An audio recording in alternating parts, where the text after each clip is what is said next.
네, 오늘 서울남로에 소속 우리 교회들이 같은 주제로 사실 말씀을 전하는 아주 특별한 주일입니다. 우리 여러분 교회 들어오실 때 우리 현관에 그동안 못 보던 그런 현수막이 붙어있는 것을 아마 보신 분들이 있을 텐데요.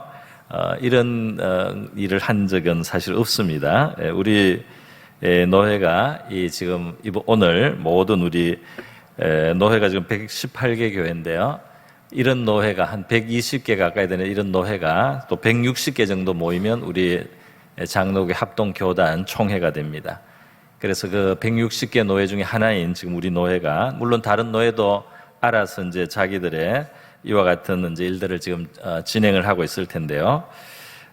오늘 우리는 특별히 한 주제를 다 정했습니다. 이것은 우리 평등법과 지금 차별금지법에 대한 교회 대응과 그리스도의 책무라는 이런 주제를, 좀 구체적인 주제를 내용으로 해서요, 설교 본문 또 이 내용을 가이드안을 만들고 우리 교회 형편에 맞는 그 설교를 그 중에서 하도록 되어 있습니다. 저도 목사가 된 지 벌써 20년 넘었습니다. 그리고 이런 일은 처음입니다. 그래서 이렇게 전체 노회가 같은 주제를 정하고 같은 목적으로 설교를 해본 적이 없는데요. 지금 그만큼 현재 상황이 심각한 상황이기 때문에 그렇다는 것입니다. 제가 목사가 될 때 우리 대한민국에서 이런 설교를 해야 될 날이 올 것이라고는 상상을 못했습니다. 그런데 그날이 오고 말았습니다. 지금 국회에서 발의되는 차별금지법이나 평등법, 건강가정기본법 개정 같은 이런 내용들을 보면 굉장히 심각한 법이에요. 굉장히 무서운 법이다 이 말입니다. 하나님의 창조 질서를 일단 거부하고 있습니다. 그리고 우리 교회의 복음 선포와 이 사역을 정면으로 사실 방해하고 있는 겁니다. 그리고 이것을 금지하는 것이에요, 사실은. 여기에 대해서 징벌적 손해배상을 물려서 이 교회를 완전히 제갈먹이는 그런 법이라고 할 수가 있습니다. 그리고 우리가 사회를 볼 때, 우리 국가를 볼 때 기본 질서를 지금 흔드는 그런 법이라고 할 수가 있겠습니다. 그 내용을 조금 알게 되면 우리 신자뿐 아니라 일반 국민들도 절대로 이것은 용납할 수가 없습니다. 그런데 너무 포장이 되어 있습니다. 너무 언론이 선동을 하고 있습니다. 그래서 오히려 지지를 받고 있어요. 이미 이 신자인 사람들 중에도 이것에 대해서 아주 안이한 생각을 하는 사람들이 있습니다. 왜 그렇습니까? 법안의 무서운 내용들을 숨겨놓고 포장을 광명의 천사처럼 했기 때문입니다. 일반 국민들은 말할 것도 없고 일반 우리 국민들뿐 아니라 이 교인들도 말이죠, 실상을 잘 모르고 있는 경우가 많아요. 많습니다. 조금 알아도 이것이 벌써 이야기하기가 거북하다고 느끼는 사람들 있습니다. 여러분, 고린도전서 11장 14절에서 15절 말씀을 보면요, 사도 바울이 이러한 세상의 모습에 대해서 이미 말씀을 통해서 하나님께 받아서 전한 것이 있습니다. 우리 준비된 거 있으면 보여주세요. 이것은 이상한 일이 아니니라. 잘못된 11장인데 이거 치워주세요. 이것은 이상한 일이 아니니라. 사탄도 자기를 광명의 천사로 가장하나니 그러므로 사탄의 일꾼들도 자기를 의의 일꾼으로 가장하는 것이 또한 대단한 일이 아니니라. 그들의 마지막은 그 행위대로 되리라 그랬어요. 사탄도 자기를 광명의 천사로 가장한다 그랬습니다. 그러니까 오늘 우리 사회에서는 소수자의 인권, 피해받았던 사람들을 보호해야 된다는 아주 이런 포장이, 광명의 천사의 표장, 친절한 포장을 하고 있다 이 말입니다. 대부분 사람들은 이름만 듣고 이 법안이 좋은 법안이라고 생각을 하고 있습니다. 그리스도인들도 현혹이 되었어요. 지지의 견해를 가진 사람들이 있습니다. 광명의 천사로 위장하는 사탄적인 그런 위장이라고 할 수가 있습니다. 우리는 이런 가면 속에 숨겨져 있는 의도를 바로 알고요, 또 진리에 대한 바른 분별력과 통찰력이 굉장히 필요한 그런 시대를 우리가 살고 있다 이렇게 말할 수 있겠습니다. 여러분, 지금 어느 특정 정치의 문제가 아닙니다. 지금은 어느 당이 그렇게 주로 하고 있어요. 그러나 이것은 누구라도 앞으로 할 수가 있는 일입니다. 이 세상에 어둠의 권세가 사용하는 그 어떤 사람이나 그 어떤 단체도 이런 일을 할 수 있다 이 말입니다. 어떤 정치 세력도. 우리는 여당도 있어야 되고 야당도 있어야 되고 이런 당도 있어야 되고 저런 당도 있어야 됩니다. 그래서 국가와 민족을 위해서 노력하고 수고하는 당들이 필요하겠죠. 그리고 그 가운데 우리 하나님의 말씀하고 가까운 기준을 가진, 그리고 또 이 교회의 복음 전파를 인정해주고 보호해주는 그런 질서가 이 나라에 있기만 하면 좋습니다. 영원한 진리가 되시는 하나님의 말씀을 그러나 부인하거나 막거나 회방하는 경우에는 우리는 그것을 누구라도 막론하고 하나님의 말씀을 전해야 될 우리의 책임을 다해야 되기 때문에 우리가 충돌할 수밖에 없게 되는 상황이 온다 이 말입니다. 여러분, 교회는 진리의 기둥과 터가 된다 말이죠. 이것이 교회의 사명이다 이 말입니다. 이 세상은 절대 기준이 없습니다. 시대마다 바뀝니다. 그러나 진리가 기준과 이 터가 되는 것, 진리의 터와 기둥이 되는 것은 하나님을 알고 이 창조주 하나님의 진리의 토대 위에 서 있는 교회가 이 사회를 위해서 선포해야 되는 말씀이다 이 말입니다. 오늘 이 설교 제목 여러분 참 특이하죠. 국가가 하나님을 잊을 때 사실 이 책 제목이에요. 이 책 제목에서 이제 따온 것인데요. 이 부제가 있습니다. 이 부제가 뭐냐면은 독일 나치로부터 배우는 7가지 교훈입니다. 이거는 미국 목사님이 미국에서 목회를 36년 이상 하시고 또 신학 박사이기도 하고 또 히틀러를 깊이 연구한 어느 미국 목사님이 쓰셨어요. 2020년에 나온 책인데요. 어윈 루츠라는 미국 목사님이 미국의 상황을 보면서 이 독일의 나치 시대에 히틀러가 지배하던 그 시대에 교회가 압살되는 그런 경험을 했거든요. 그것을 미국의 지금 상황에 적용을 했는 겁니다. 그래서 미국에도 이런 가능성이 있다, 이런 요소들이 조금씩 나타난다, 이렇게 경계를 하신 것인데요. 오늘 우리 한국에서 이걸 번역하면서 우리 한국도 여기에서부터 경계해야 될 점이 있다 하는 것을 알리게 된 것입니다. 이 책에 이렇게 되어 있어요. 오늘날 미국에서 일어나고 있는 유사한 상황들, 위험성에 대해서 경고하고, 그게 히틀러 시대 말입니다. 나치 독일의 역사를 반면교사로 삼아야 한다는 교훈을 줍니다.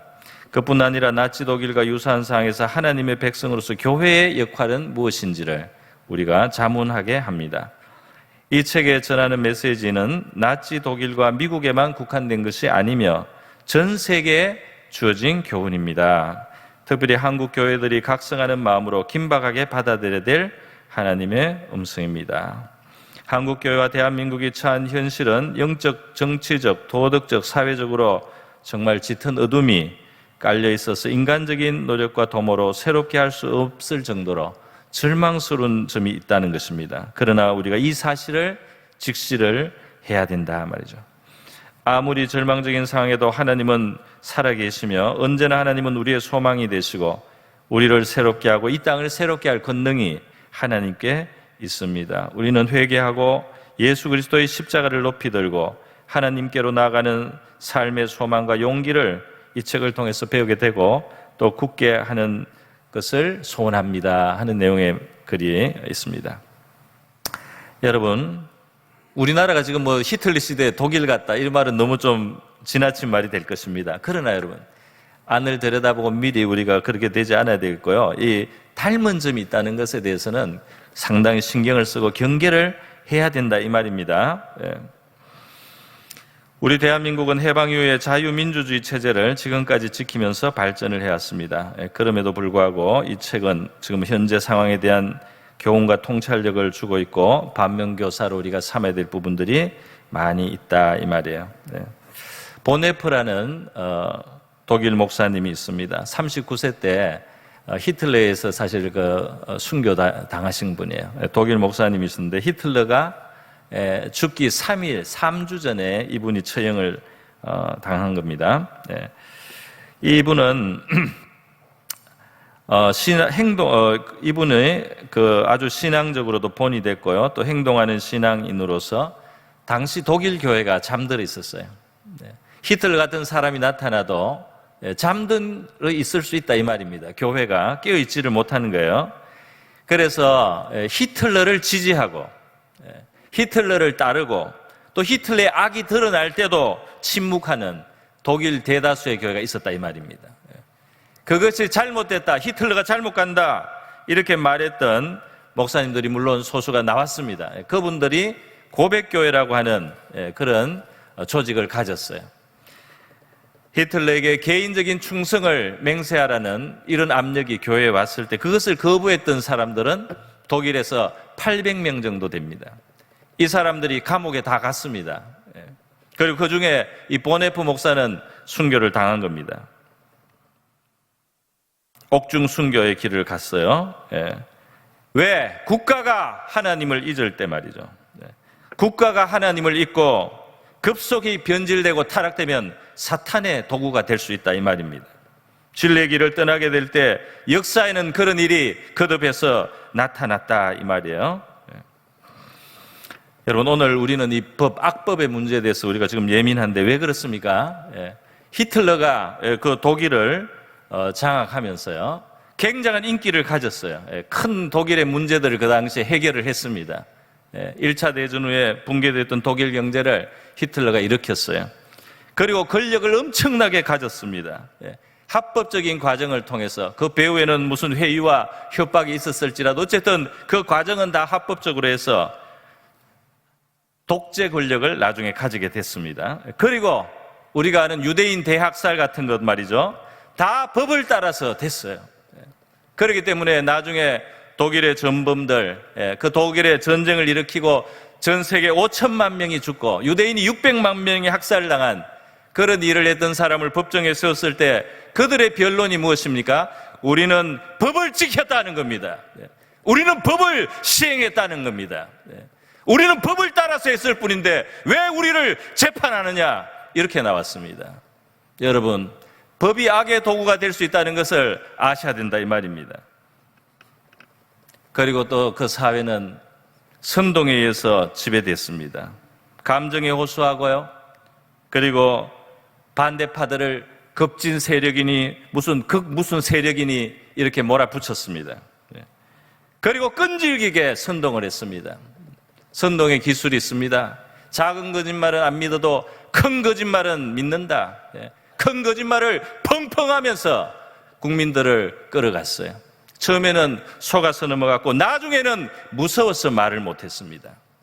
그런 독일 사회가 됐다 이 말이에요.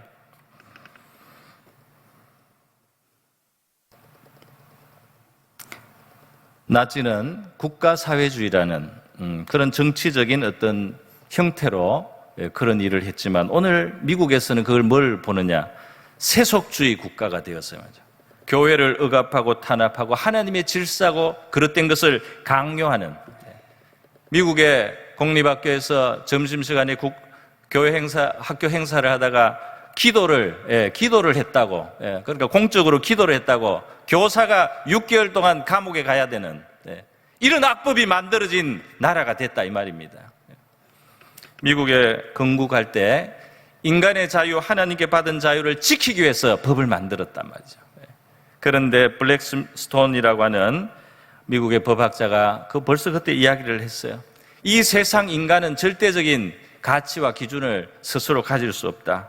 반드시 하나님, 창조주신 하나님의 법에 기초해야 되고 하나님의 법에 어긋나는 법은 세워지면 안 된다. 이렇게 미리 내다봤습니다. 그런데 지금 그런 것을 어긋나게 하고 하나님의 법을 무시한 그런 법들이 생기는 거예요. 지금 이 차별금지법이나 평등법을 만드는 사람들 중에 말이죠, 그것을 지지하는 사람들 중에 기독교인들은 이제 더 이상 말하면 안 된다, 동성애를 죄라고 하는 사람들은 벌을 받아야 된다, 이렇게 주장하는 사람들이 있다 이 말입니다. 그걸 모르고 지금 지지해 주는 사람도 물론 많지만 알면서도 그렇게 한다 이 말이에요. 오늘 에베소서 본문은 여러분, 우리가 누구와 싸우고 있는가를 말해주고요, 또 두 번째 우리가 어떻게 무장해야 되는지를 보여주고 있습니다.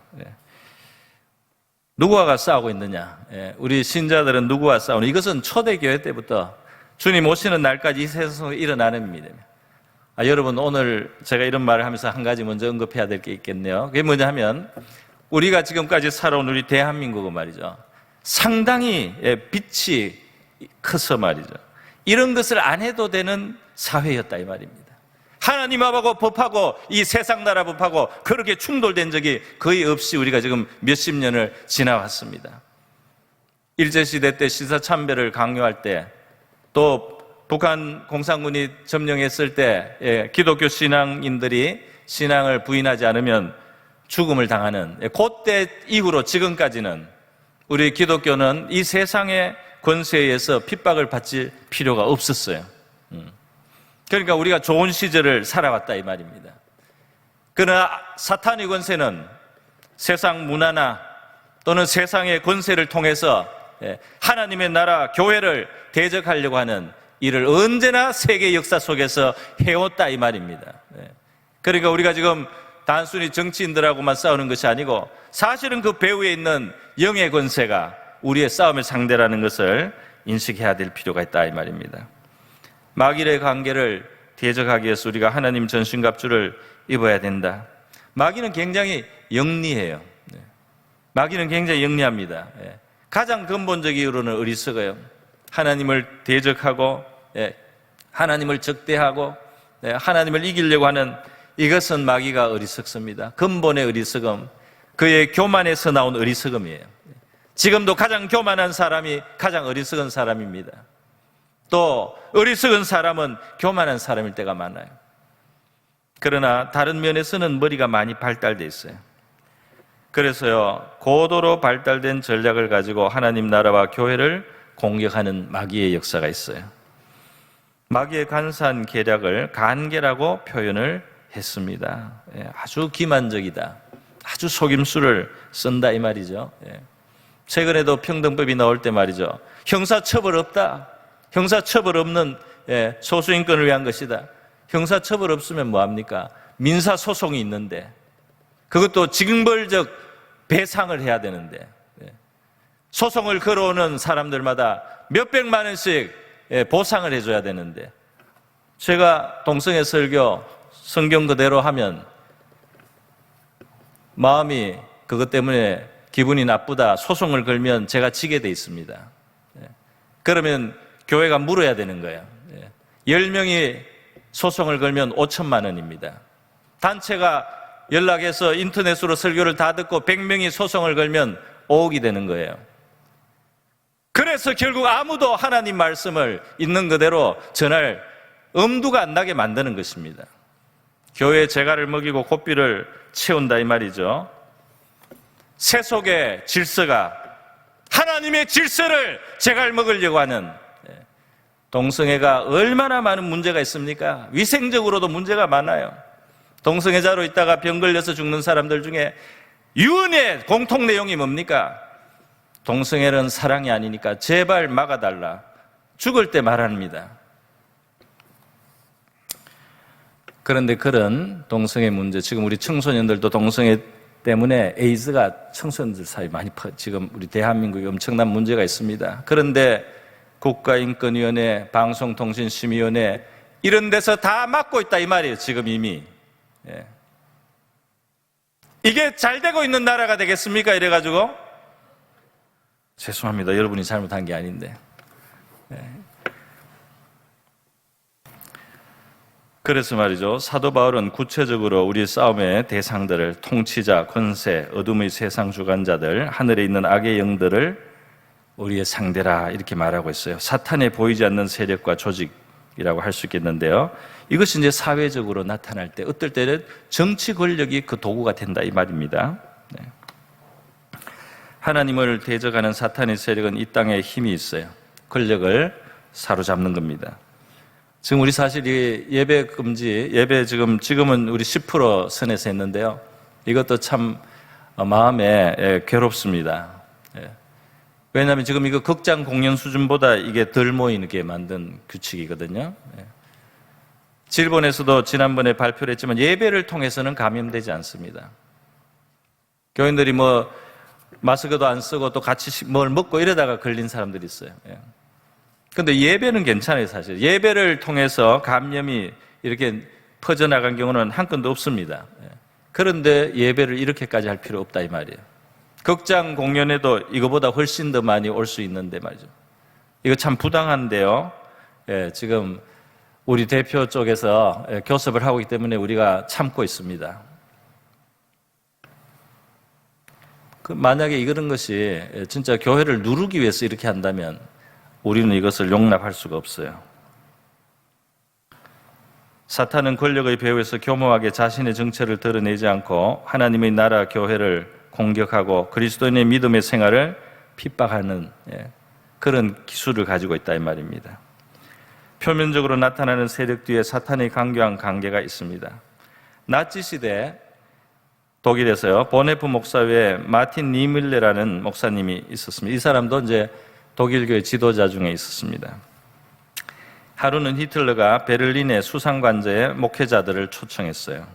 이 마틴 니밀러도 갔습니다. 그때 히틀러가 목사들에게 한 말이 이거예요. 당신들은 교회 안에서만 전념하고 이 독일 국민은 내가 돌보겠다. 이게 히틀러의 말이었습니다.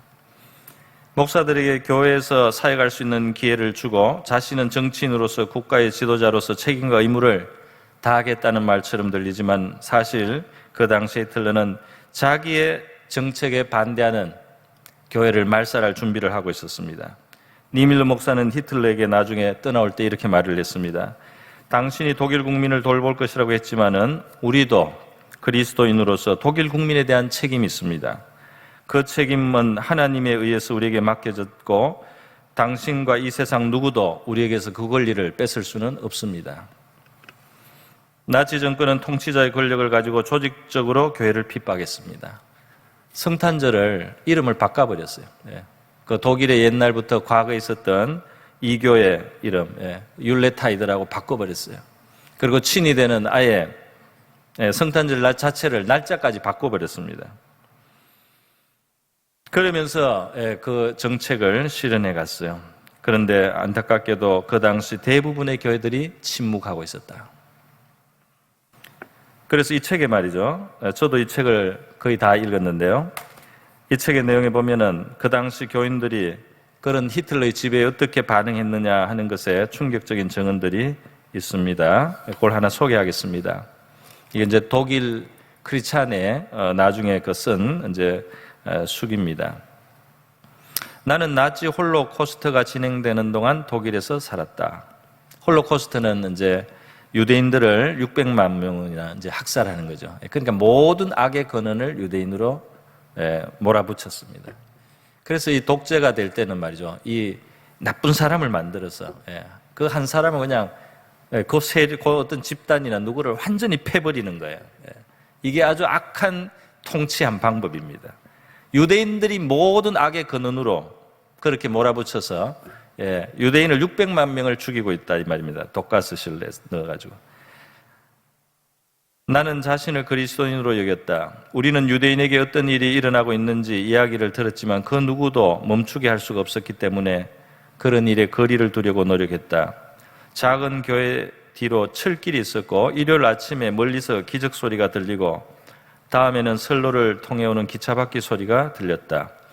우리는 기차가 지나갈 때 들려오는 울부짖는 소리를 들을 때 불안에 빠졌다. 우리는 기차로 유대인을 소처럼 운반하고 있다는 것을 깨달았다. 매주일 아침에 기적 소리가 나고 우리는 죽음의 수용소로 가는 유대인들의 울부짖는 소리가 들리기 때문에 기차 바퀴 소리 듣는 것을 두려워했다. 그들의 비명은 우리를 괴롭혔다. 우리는 기차가 오는 시간을 알고 있었으므로 기적 소리가 들리면 찬송가를 부르기 시작했다. 기차가 우리 교회를 지나갈 때는 최대한 목청을 돋우었고 비명 소리가 들리면 더욱 큰 소리로 찬송을 부르자 드는 비명 소리가 들리지 않았다. 몇 년이 지난 지금 누구도 더는 그 일에 대해 이야기하지 않는다. 그러나 나는 아직도 내 꿈 속에서 그 기차의 기적 소리를 듣는다. 하나님, 저를 용서해 주세요. 자신을 스스로 그리스도인이라고 부르면서 아무것도 하지 않은 우리 모두를 용서해 주세요. 이렇게 수기는 이렇게 마무리됐습니다. 우리는 우리의 싸움의 대상이 혈과 육이 상대가 아님을 알고요. 결코 이것은 쉽지 않은 상대입니다. 교묘하고 강교하고 힘이 있고 권력이 있고 그것을 사용하고 있습니다. 그러므로 우리는 영적으로 깨어 있어야 되겠고 하나님의 전신갑주로 철저히 무장하고 준비해야 할 것입니다. 어떻게 무장해야 할 것이냐? 사도 바울을 통해서 하나님은 하나님의 전신갑주를 입어야 된다. 마귀와 싸우기 위해서. 이 마귀가 권세를 통해서 역사는 이 세계에서 우리가 믿음을 지키고 살려면 하나님께서 도움을 주시는 걸 받아가지고 우리가 무장을 해야 된다 이 말입니다. 우리가 악한 날에 능히 대적하여 싸우고 모든 일을 행한 후에 서기 위함이라고 합니다. 구체적으로 6가지 무장이 있는데요. 머리에서부터 발끝까지 무장이 있어요. 오늘 본문이죠. 머리는 구원의 투구를 쓰고, 가슴에는 의의 호심경을 붙이고, 허리에 진리의 띠를 띠고, 신발은 평안의 복음이 준비한 신을 신고, 믿음의 방패를 들고, 우리 화면 있으면 화면도 보여주세요. 성령의 검 곧 하나님의 말씀을 가지라. 그림 있죠? 너무 옆으로 퍼지게 만드는, 좀 날씬하게. 여러분, 우리 여기에 이제 하나님의 것들로 받아서 무장하는데, 이게 하나님의 말씀은 공격할 수 있는 무기예요. 그 가슴에 받아야 된다. 가슴에 새겨야 된다. 하나님 말씀을 가까이 하고 묵상도 하고 그래야 된다는 겁니다. 그래서 영적인 선한 싸움을 싸울 수가 있다. 허리에 진리띠도 말이죠. 이것도 다 이게 하나님의 말씀과 관련됩니다. 그리고 이어지는 말씀이 기도와 간구로 성령 안에서 기도하라. 성도들을 위해서 기도할 뿐 아니라 복음의 일꾼인 바울 자신을 위해서도 기도해달라. 이렇게 당부를 했습니다. 말씀을 전해야 되는 목회자들이 위해서 우리 모두, 여러분 모두 기도의 지원을 아끼지 말아주시기 바랍니다. 담대히 복음의 비밀을 선포해야 되고요. 하나님이 주신 시대적 사명들도 감당해야 되고, 이 교회 영적 지도자들 또 말씀을 전하는 주의 종들을 위해서 특별히 기도를 많이 필요로 합니다. 지금 이런 시기에 그래야 된다, 더욱 그래야 된다고 믿습니다. 사도 바울이 에베소 성도들에게 기도의 지원을 요청했는데, 오늘날 우리 목회자들, 사도 바울도 기도가 필요해요. 성도들한테 나를 위해서 기도하라. 하면 우리 누가 기도를 필요 없지, 나는 내 혼자 충분하다, 이렇게 할 수 있는 사람이 누가 있겠어요? 모두 깨어 있어서 기도의 동역자들이 되어주시기를 바랍니다. 영적인 싸움을 우리 모든 그리스도인들은 할 수밖에 없습니다. 사탄이 가만두질 않아요. 사도 바울은 디모데후서에서 자신의 삶을 3가지로 요약을 했습니다. 한번 자막이 있으면 한번 비춰주세요. 나는 선한 싸움을 싸우고 나의 달려갈 길을 마치고 믿음을 지켰으니 이제 후로는 나를 위하여 의의 면류관이 예비되었으므로 주 곧 의로우신 재판관이 그날에 내게 주실 것이며 내게만 아니라 주의 나타나심을 사모하는 모든 자에게 도니라 그랬어요. 사도 바울은 자신의 믿음의 삶의 첫 번째 사명, 선한 싸움을 싸웠다, 이렇게 말씀합니다. 믿음의 길은 영적인 싸움이 있다 이 말이죠. 선한 싸움이고 반드시 이겨야 되고 주님을 만나는 날 그것으로 의의 면류관을 받게 됩니다. 이것이 영적인 바른 삶의 모습인데요. 우리가 영적인 싸움을 싸우기 위해서는 어떻게 해야 되느냐? 하나님께로부터 선한 능력의 공급을 받아야 됩니다. 우리 자신의 힘만으로는 할 수가 없어요. 그래서 우리가 개인적으로나 교회적으로 계속 기도합니다. 우리 정오에도 나라를 위해서 계속 기도하고요. 영상으로 나가지 않습니까? 실시간으로. 저녁에도 사실을 하고 있습니다. 저녁에는 뭐 광고는 별로 안 했지만 실시간으로 나가 6시에 기도가 있습니다. 여러분, 우리 기도의 지원, 또 기도에 우리가 힘을 써야 되고 또 하나님의 말씀에 계속 비추어야 한다 하는 것입니다. 결론을 맺겠습니다. 보네프 목사는 옥중에서 처형당하기 직전에 유언을 남겼습니다. 그리고 이제 순교했습니다. 그것이 유고 작품으로 만든 찬양이 오늘 예배 전에 우리가 부른 선한 능력이라는 바로 그 가사예요. 그 가사가 그분이 쓴 가사입니다. 주 선한 능력으로 안으시네, 그 크신 팔로 날 붙드시네, 절망 속에도 흔들리지 않고 사랑하는 주 얼굴 구하리. 이전의 괴로움 날 에워싸고 고난의 길을 걷는다 해도 주님께 모두 맡긴 우리 영혼 끝내 승리의 날을 맞으리. 주님이 마신 고난의 선잔을 우리도 감사하며 받으리. 주님의 남은 고난 채워가며 예수와 복음 위에 살리라. 선한 능력으로 일어서리. 주만 의지하리. 믿음으로 우리 고대 안에 주 오실 그날 승리의 새날을 맞이하리. 그렇게 되어 있습니다. 우리 지금 악한 입법의 문제뿐 아니라 우리 일상의 생활에 믿음의 양심을 지키며 살기 위해서 예수 믿는 사람답게 살기 위해서 우리는 선한 싸움을 싸야 되고, 그러기 위해서는 선한 능력을 하나님 앞에 끊임없이 받아야 된다 이 말이죠. 네. 여러분, 이제 이 3절 가사에 주님이 마신 고난의 쓴 잔을 우리도 감사하며 받으리, 주님의 남은 고난 채워가며 예수와 복음 위에 살리라 하는 가사가 있었습니다. 우리 나라에서, 이 땅에서, 이 대한민국에서 말이죠. 이제 우리 그리스도인들이 혹시 주님이 마신 고난의 잔을 우리도 받아야 될지도 몰라요.